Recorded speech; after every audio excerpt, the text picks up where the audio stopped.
Merry Christmas, Nay at Tay.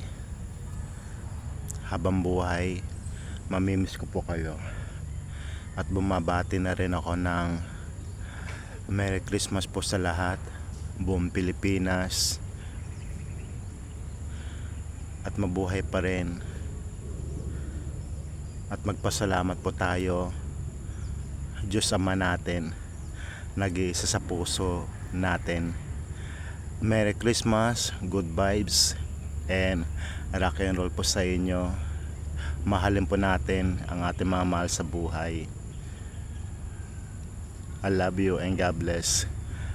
Nanay at tatay, hindi ko po kayo makalimutan. Tumutulo na naman ang luha ko.